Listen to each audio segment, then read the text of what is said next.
Thank you all for being here to the God at Center webinar with Joe Gatlin. After this Joe's presentation, we'll have a quick presentation on Habitat Texas's efforts with World Habitat Day.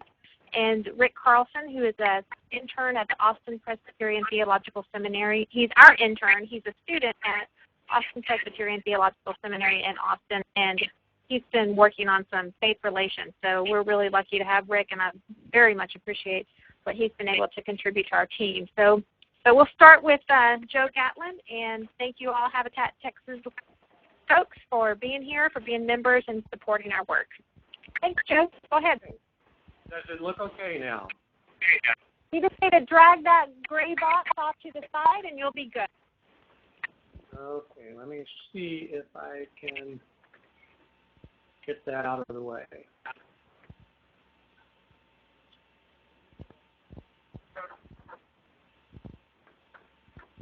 That's everything up again, but hold on.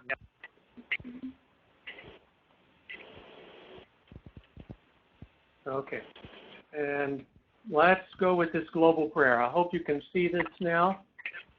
I appreciate being here with you guys from Texas. Let me go back up one screen. We're going to be talking about God at the Center, which is an emphasis that has... You are now muted. You are now unmuted. We're going to be talking about God at the Center, which is an emphasis that Habitat for Humanity is having right now, along with our global strategic plan. I wanted to start with this global prayer for Habitat for Humanity. You may have seen this before, but as part of our effort getting ready with the new 5-year global strategic plan, we pulled comments and... Joe, I'm sorry to interrupt. Are you on speakerphone?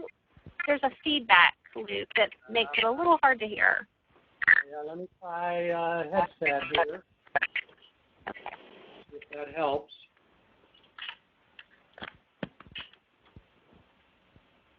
Okay.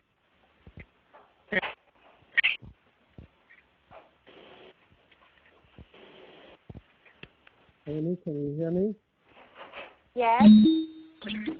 Better. Let's do that. You sound very far away. Oh man.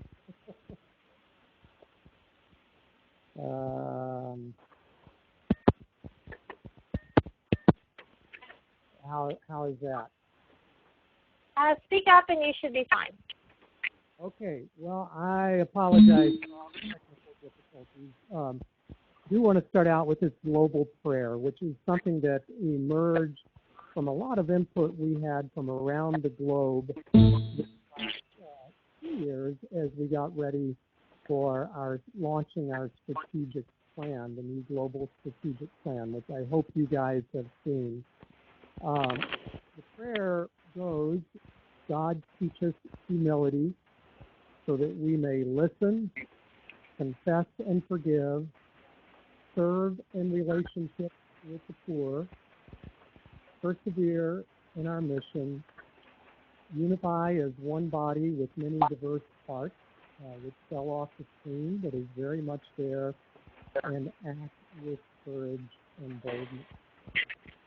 I appreciate this prayer. I think it's a real hammer, microphone, price gun, or keyboard, and there's no shortage of options. You are now muted. You are now unmuted.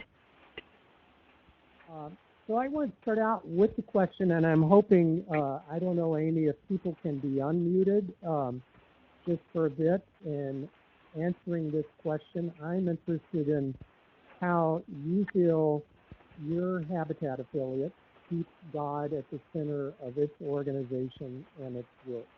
You know, what are the practices that you do as an organization?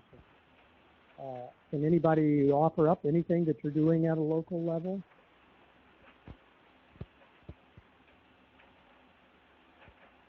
The phones are unmuted, and Joe, your presentation disappeared on my end. Can anybody else see it? Unmute your line. You shouldn't be muted, so just jump right in there. I see everything that he has on his desktop, I guess. Okay.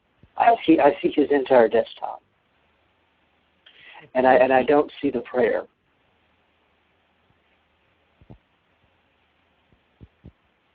Are you seeing it now? I see. Okay. I see how we are Christian. Yes, that's what I see. And now it's gone.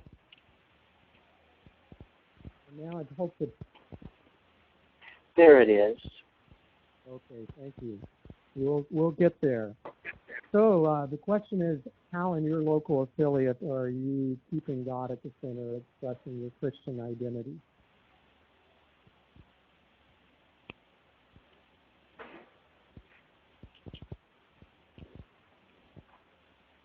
Well, I'll fill in a few things. I know a lot of Habitat for Humanity affiliates do regular devotion. Some will do prayers on the work site, do devotions at their board meetings, have special Habitat for Humanity builds with churches and so forth. Let me just stop see if there's anything else anybody would offer on that.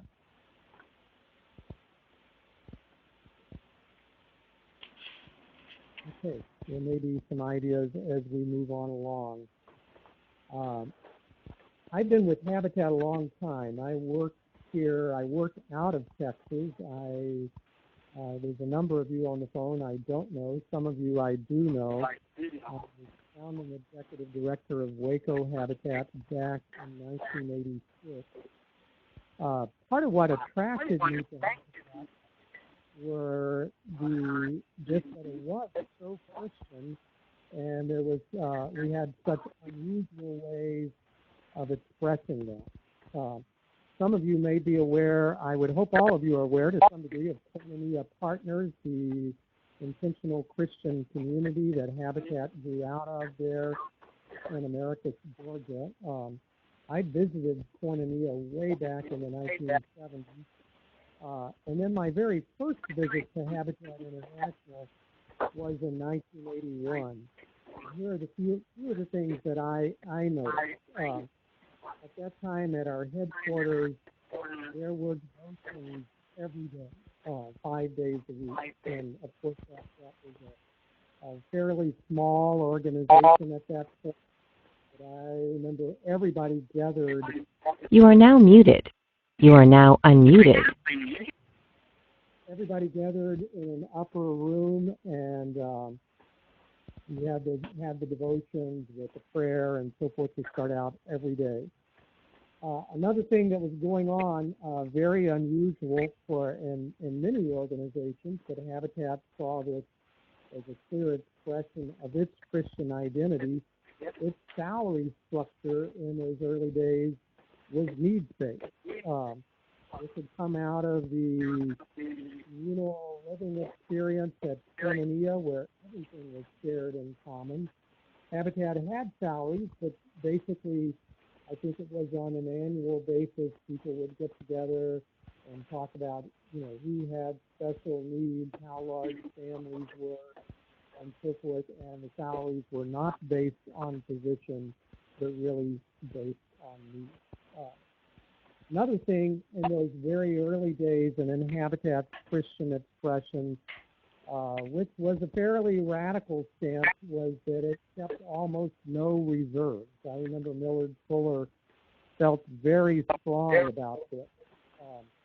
Millard would say that, out of, just as Jesus would, of saying the resources for today are to be used for today, as it says in the Lord's Prayer. His feeling was, we'll go ahead and spend for the sake of the mission all that we have. So even when Habitat had international partners that were depending on it, it basically had about, at the best point, 2 days of reserves in the bank. Seemed like a pretty risky thing to do, but I remember the nonprofit Chronicle that reported on that in those days. There were some other really odd cultural traditions at that time. Most all of the Habitat staff and the volunteers lived in volunteer houses, some of the old houses there surrounding headquarters. Not everybody did, but many of them did. There were potluck dinners, so several times a week the staff would all gather for dinner. I remember they had every day during their devotion, they would acknowledge who had a birthday, and then every day during the day, whenever anybody saw that staff person, they would stop whatever they were doing and give each other, give that birthday person a hug. And then Habitat was also known for its very athletic stance. It had grown out of Cornelia, which was a very strong position in terms of civil rights and diversity. Was not popular, and many of the one of Miller's early visits to Waco, we had the mayor out at the Habitat dedication site. Miller was commenting on how great it is to have the mayor for many. Let me interrupt, Joe. We're having some issues with sound. If you would press *6 to mute yourself, so that other people can ask questions, we can keep the lines open. But if you're not planning on talking or you're typing, go ahead and press *6. And then, okay, thank you, Amy. And so then Millard would said, well, you know, when the mayor would come out to the Habitat site in America, often he would be punching rocks at their houses because they were so unpopular. I think that was the very early days. The community there in America really did come around.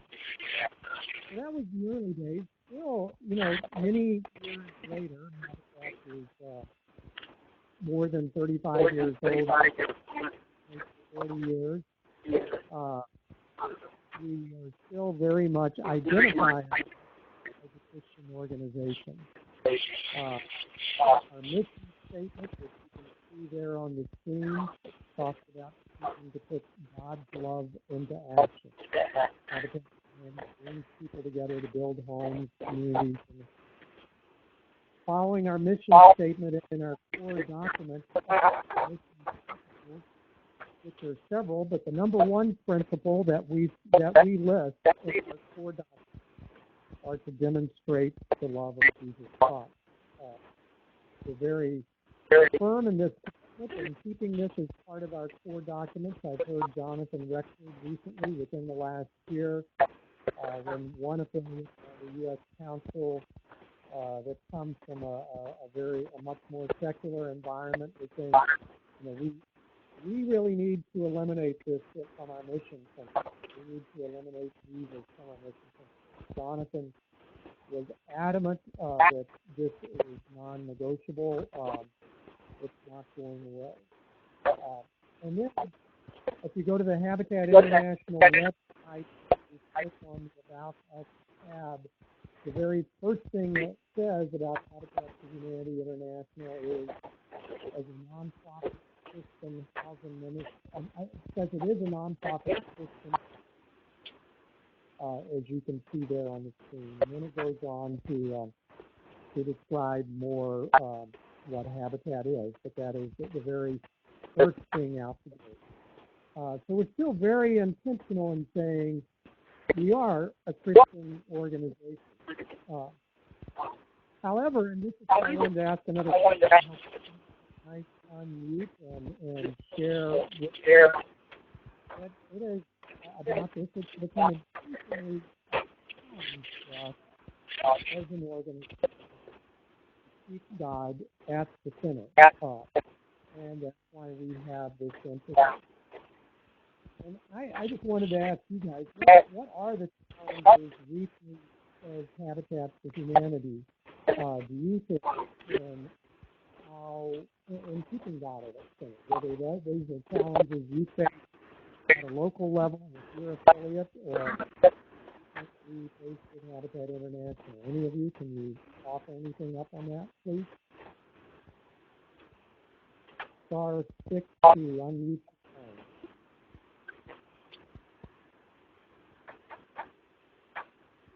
Star 6 to unmute, and I'm having a lot of issues with the call quality for some reason today, so I hope that that's not everybody's experience right now. I can barely understand. It's very choppy. The audio is choppy. Right, and Beth just typed in a chat message that says she's having a really hard time hearing too. So I'm not sure. Rick, I can hear you fine.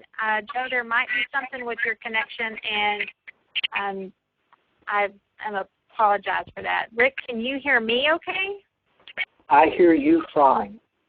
Okay, so there's something going on with Joe's audio connection, and that might help.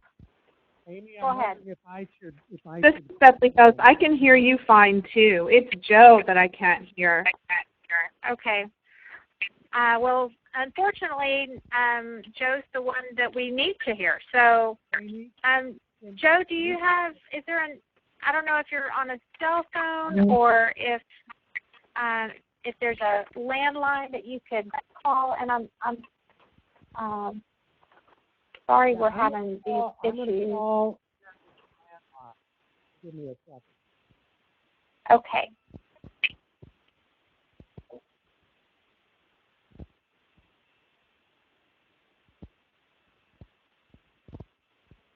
Okay.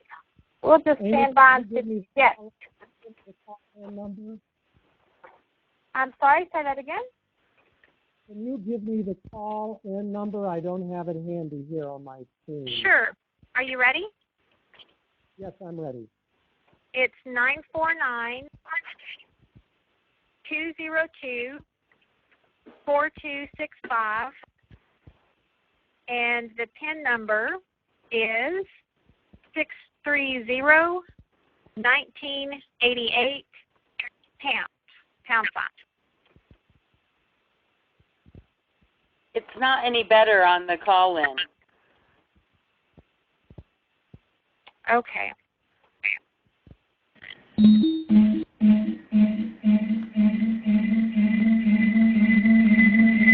That sounds like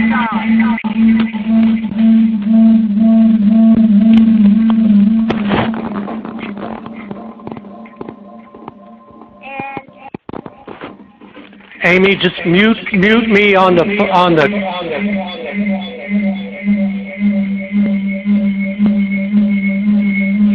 You are now muted.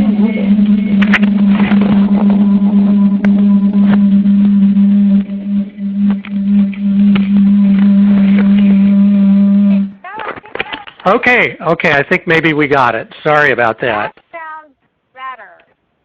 Okay. Again, my profuse apologies on this, and let me get back to sharing here. So it's trying to start sharing again.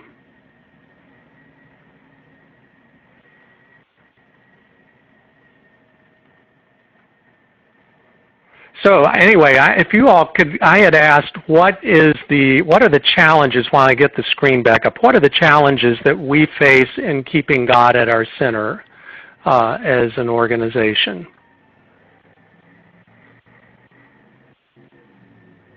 Anybody, the challenges you face at your local community with Habitat, or that you think we face as Habitat International? Anybody have? I'll say for Habitat Texas, it's to appeal to a really broad range of people and funders, and or not to limit. Sometimes when applying for grants or whatever, it might say that they don't fund religious activities, and then there's sort of the question for a little bit about, well, what does that mean? So yeah. Good. I think that's definitely true. The funding is actually pushing us in a direction to not be overt about our Christian identity and who we are. Other ideas? Hope we have some people left on the phone after the technical difficulties. It looks like there's a couple, so. Okay. Well, here's some of the things that I think are really we are challenged with. We're very big. We're all over the world. We involve thousands, tens of thousands of people. So it's just simply hard to coordinate being as big as we are and to keep that identity. You add into that largeness our diversity. We've always welcomed people of all faiths and no faiths to work with us. We're popular. And therefore, as we're popular, everybody wants us to be what they want us to be. Sometimes that's funders, that may be others. We're almost 40 years old. Just over time, things get sort of watered down. The older that you get, it's harder. You get further away from your radical origins and that very purist vision that was there. Habitat's always been very focused on getting things done. I've got another slide about that coming up, but it's in our very DNA. We need money, volunteers, skilled employees, and we're going out and finding all of those things, and with all of those, our diversity increases and our base increases. We work increasingly, it seems, in secular and interfaith environments. We certainly know in our country that's very true on either coast. It's also true in Texas, in our urban areas especially, but that sort of societal and cultural change affects everything. And then, of course, we're working in many environments and countries that are, where the environment is explicitly not Christian. And then I think another thing I found is we're often very concerned about misconceptions. We come from different traditions within the Christian faith.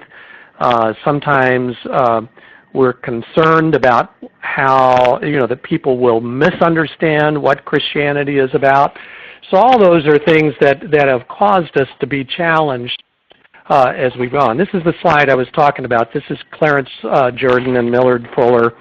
1968, which it really is where we could place the origins of Habitat. We could trace them back to this letter that came out of Koinonia, went out to the supporters of Koinonia Habitat, and it announced the founding of the Fund for Humanity. And in this letter, Clarence, who was really the primary author, Millard contributed to it and helped with it. Clarence pointed out that, really what he had been doing there in southern Georgia through the intentional Christian community for, some 25, 26 years, he said that they were really at the end of the road. Actually, he wasn't right in that. Koinonia is still alive and well today. But if you notice at the very end, I've boldened these words. He said that vision that he had been working out of was too slow, too weak, not aggressive enough.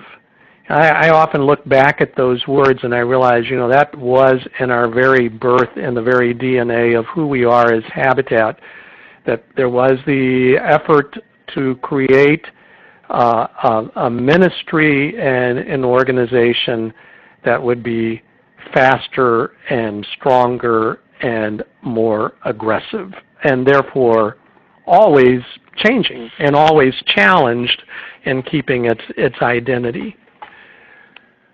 All this leads to the keeping God at the center emphasis that we now have, and this is tied with our strategic plan that, as I said, has been in the works for a couple of years. Jonathan Reckford, our CEO, and the senior leadership team and the International Board of Directors said that as we launched the strategic plan, they also wanted to really have in place an emphasis on keeping God at the center. Jonathan formed a management team Asked Tom Jones, who's been with Habitat for a number of years and actually sits on the senior leadership team, a Presbyterian minister, to head this up. So a management team was put together, about 20 of us from around the globe, to try to develop ways and keeping God at our center, re-emphasizing and strengthening our Christian identity, and to figure out how to promote this throughout the organization.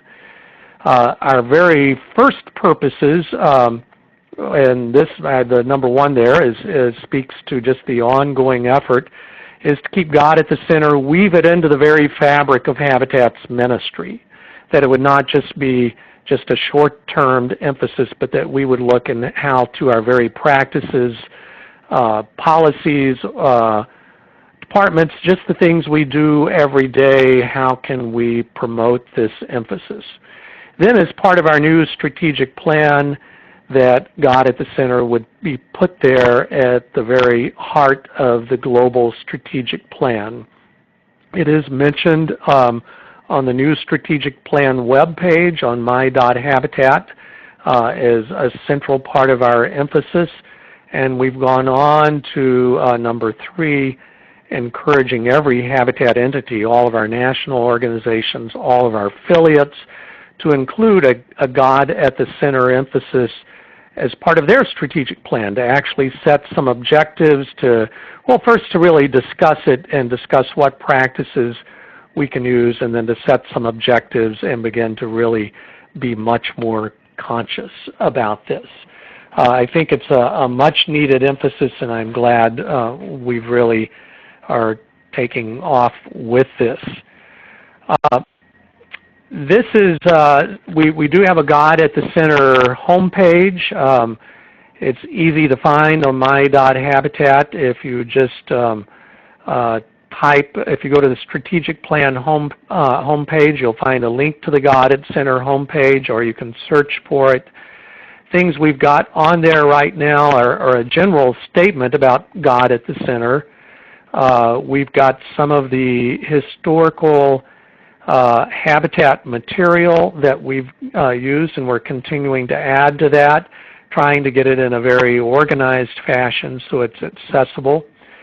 We've begun to create, well, we've identified at this point, and this list could grow, but 28 what are called starter spiritual disciplines or practices, basically tools and resources that Habitat entities could choose to pick up and use. And I'll show you another slide with some more of what some of those spiritual disciplines are.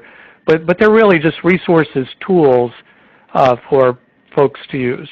Then we've got some other resources that have been developed by others within Habitat. There's a celebrations catalog that is there of how at a local level, this was developed a number of years ago, and we've resurrected it, got it there. You know, whether it's in the house dedications, groundbreakings, annual events, how to create celebrations really with our faith orientation very explicit in those events. That's one example. We also had at our national conference back in March in Atlanta a strong emphasis on God at the Center. We did several workshops at that conference and gathered some feedback from affiliates that stopped by a booth that we had, and we've collected some of that stuff, really been looking at the feedback that we've gotten, and the management team is looking at that and working on adapting some ideas. This page just shows just a small sampling of the spiritual disciplines or practices that are there on the website. There's devotions that have to do with all of the major themes from the strategic plan and our mission principles. So they're there. They've been developed by different people throughout Habitat. Be welcome to use those. Pam Campbell, who's on our communications staff, formerly on our church relations staff, wrote just a wonderful series of Advent meditations based on year C of the basic liturgical plan there. And so that's there from last year, and it, of course, can be adapted to other years. There's information about how to establish prayer chains. We've begun to do that a lot with Habitat International. Whenever the International Board of Directors meets, our chaplain establishes a prayer chain so that we have people around the world praying for the International Board, and we've done that for other events. And there's just some ideas on how you could do that at a local level. Some other things about how to work in terms of theological reflection at a local level, an interpretive piece on demonstrating the love of Jesus Christ. Let me just stop for a second and see if there are questions or comments about any of this.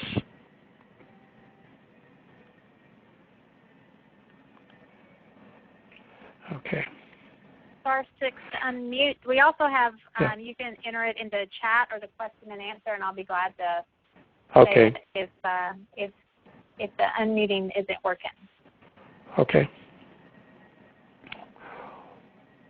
One of the things that Tom Jones and some other people looked at as we were getting this emphasis ready to go was some work that has been done by Larry Reed, who's the former CEO of the Opportunity International Network, and he studied and written a book on what it means for an organization to keep its faith orientation, its faith identification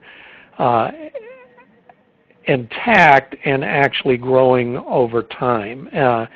And he's got some really interesting findings. One thing that has seemed to resonate with a lot of people in both affiliates and in Habitat International is this opening quote, "Christian vision is rarely lost in one big decision, but in hundreds of small ones that compound each other and change the direction." And those of us who've been around Habitat for a time can testify to how true that is.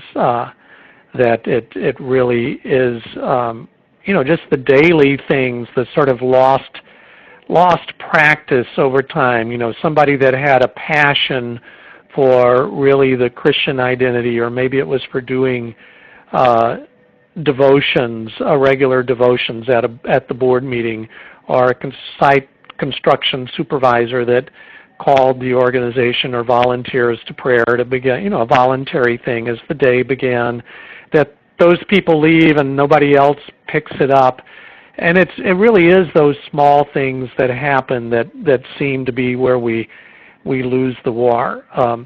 Larry Reed in his work came up with some things that he thinks are important for Christian organizations to do if they're going to keep this intact. So we've been looking at this at Habitat International and have really encouraged all of our stakeholder organizations to look at this too. I don't want to just read the slide, and I'll go back and make this PowerPoint available to everybody that registered for the call, but I thought it was a good list. And say again, this list has resonated well with people in all sorts of places in a Habitat, that we've got to be very deliberate and conscious about providing the opportunities for our key leaders to really understand the mission and to understand our history, to focus on the core documents that we've got.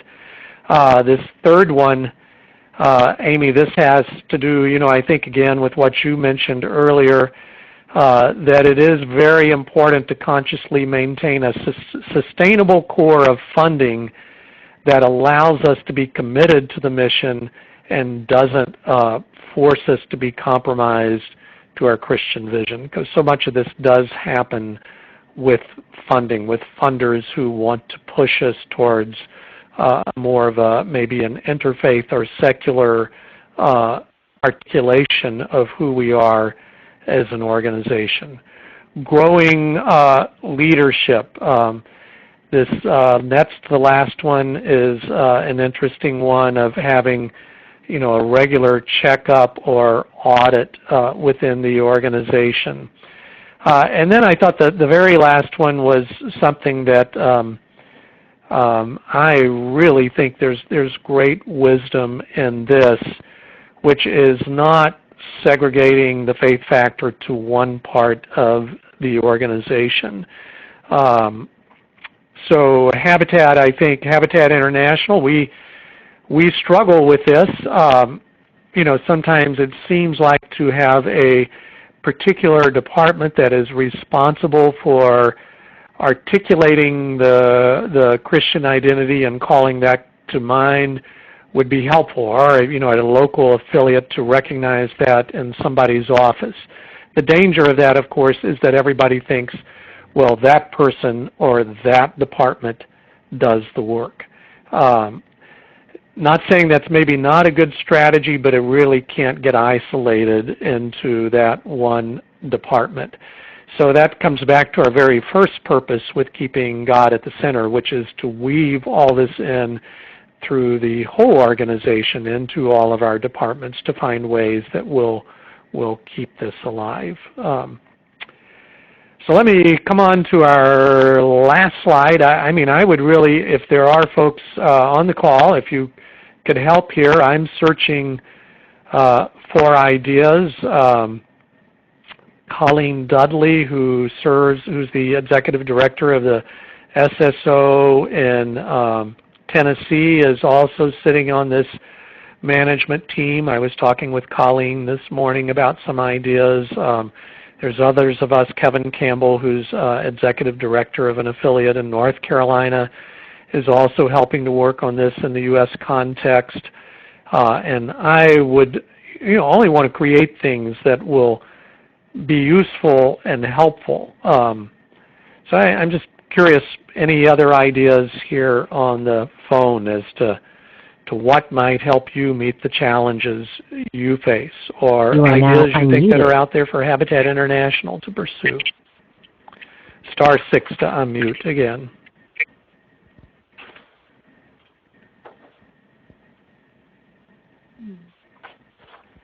Anybody out there?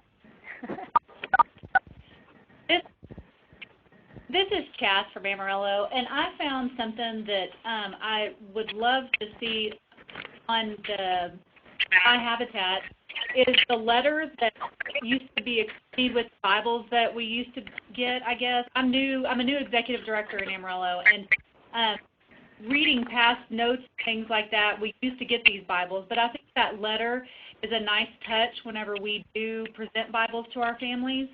And I'd love to see that be made available to everyone on my Habitat. Is that something you have a copy of? Because been around Habitat for years, and I don't remember seeing a letter per se. It was a letter that accompanies the Bible that used to be given to families who used to have okay. That we the Bibles not anymore. But we still buy Bibles when we have a house blessing. We present them to the families. And I found a copy of that letter and read it to the family on behalf of Habitat, and it's about keeping Christ at the center of your home. So. Well, if you have that and can send it to me, I'd love it. Otherwise, I'll try to see if I can track it down. It may be hard for me to track down, and I really don't remember it. I will email it to you. I tracked it down, and I've got it, and I'd be more than happy to share it with you. Okay, great. I think things like that are a nice touch to keep us connected to Habitat International and the values and the goals that we have as an international organization, that we are a Christian organization. Yeah. So. Okay, great, good idea. I'll look into that. Hi, Joe. It's Patsy in San Angelo. How are you? Hi, Patsy. I'm doing well. Thanks for suffering through all that earlier. I know. That's what I said. In fact, I'm going, I know him. I'll just pick up the phone afterwards and call. You probably haven't experienced this long for me to be quiet.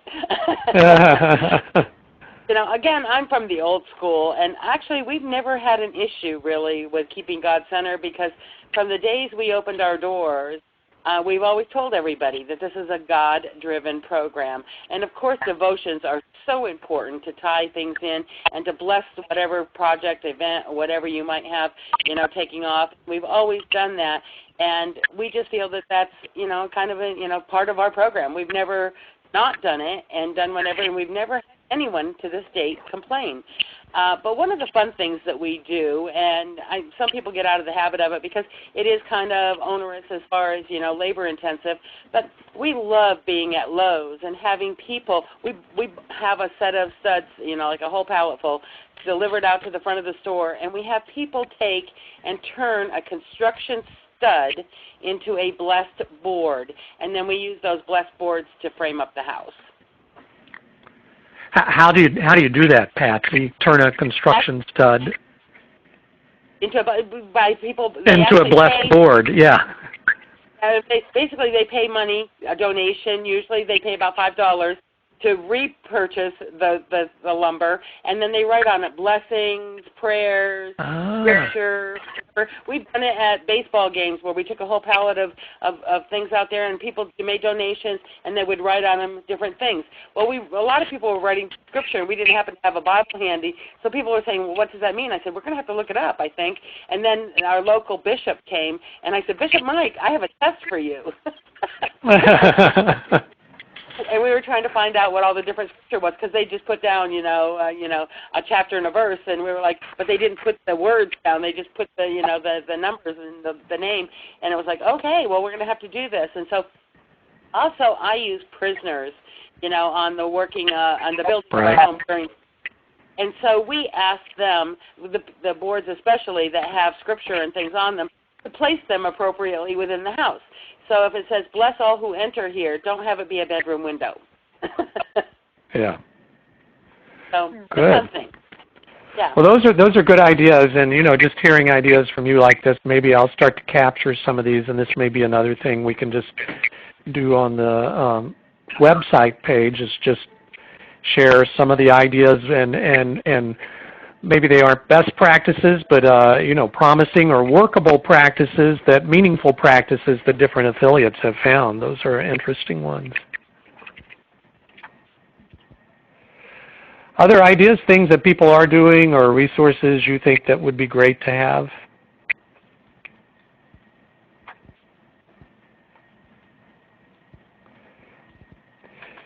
Well, Amy, I don't want to keep people on the line beyond what's useful. I do want to say, in the spirit of our prayer of humility and confession, which come right at the top of that prayer, I'll send out a note to people that were registered for this, along with the PowerPoint, say for those that who did go ahead and give up, which would be understandable. I'll be glad to get on the phone with them and visit for a while about this. So. We have just a short update with Rick Carlson, our intern. So he's taking over for the PowerPoint. If you'll just hold on just a second. And Joe, I really appreciate it. I'm sorry we had some trouble. We practiced yesterday and it went so smoothly. It took about 2 minutes, but we had. That's the best laid plans of mice and men, I guess. Yeah, I do. It was my audio connection, and that I don't know what went wrong with that, and then was thrown off guard by having to download that program again. But anyway, yeah. So here we are. There you go, Rick. How are you doing? Are you able to? Okay, right now it says it's scanning for viruses. Oh. So really, we had all of this worked out yesterday, and it was so smooth. So we will have Here we go. We'll have it ready to watch or listen to. You'll probably still have the audio problems, but the last part of the webinar worked out really well. So can you see what I have on the screen? I can. Did you click the Start Sharing button?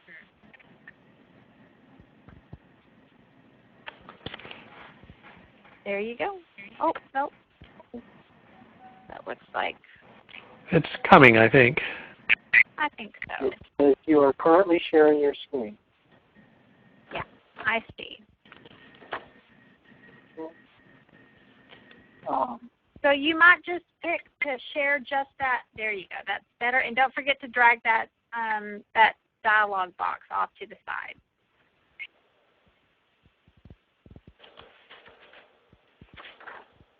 There you go. That looks good. Is that it?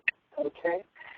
So just briefly, World Habitat Day, which is Monday, October the 7th, we are asking people to join us in prayer for the elimination of poverty housing. And so what we've done is we have sent out a letter, or a letter is being sent out to interfaith organizations in Texas, and also some of the administrative regional offices of some of the denominations in the state.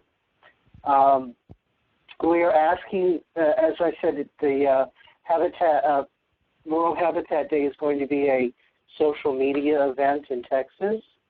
And we're asking people to go on to our website and to make a pledge to stop at noon and pray.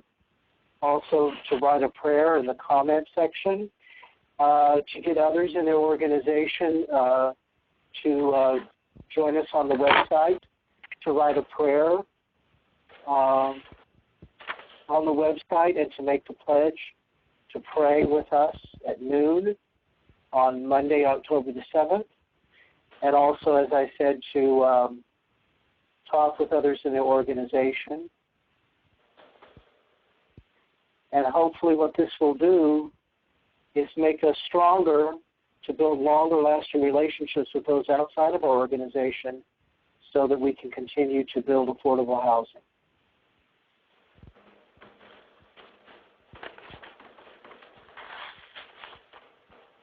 And that's basically it. So they need to go to, folks can go to our website at habitattexas.org. And from there, you can click on the World Habitat Day link, and it'll take you to some resources and downloads that Rick has been working on for the last little bit. And also, go to facebook.com/HabitatTexas, and that's where a lot of the social media events that Rick has mentioned will be. So be sure to like us on Facebook and ask your friends to as well. And then we'll start with World Habitat Day to that way. I also wanted to mention, Joe, that some of the questions have popped up. Bruce from Marshall wanted you to know that they work to involve pastors and preachers in different prayers for the dedication of the folks' house. They use an actual house blessing prayer, and that helps. He said that they also involve the pastor or preacher of the partner family in the dedication process, and that helps cement the relationships as well. And I believe also if people go on to our website and our Facebook page and they will be invited to the event, World Habitat Day, Texas. Good. And Amy, who was that had those suggestions? I was getting off mute and oh, sorry, that was the Bruce name. Simon at Marshall. Okay, very good. So to sum up, we're kind of skipping around, and I apologize for that. Go check us out on Facebook, habitattexas.org. That's a great connection for you to involve yourself and your families and friends and volunteers with World Habitat Day. And that'll give you an opportunity to say a prayer, to be reminded of the importance of the work that we do, and to come together on one day to have a strong presence to say prayers for affordable housing. So, Joe, is there anything else that you'd like to say? No, I don't think so. I enjoyed the opportunity and appreciate it, and glad to talk with people. So, yeah, I'll follow up with an email and with the deck. So I'll share that with folks. Thank you. And Rick, I really appreciate, everybody here knows how overworked and underpaid interns are, and I really appreciate your work on this. And keep up with Rick, because he's done great things for us, and be sure to look us up on Facebook. So, Rick, Thanks. is there anything else that you need to say? No, I think that's it. Okay, thank you all very much for staying with us to the end through our technical difficulties, and we'll be sure to get those worked out for future webinars, so don't be shy about signing up again. We'll get it straightened out. And thank you so much, all of you, and especially you, Joe, and you, Rick, and have a great day. Thanks. Thank Bye-bye. you, Amy. Thank you. Bye-bye.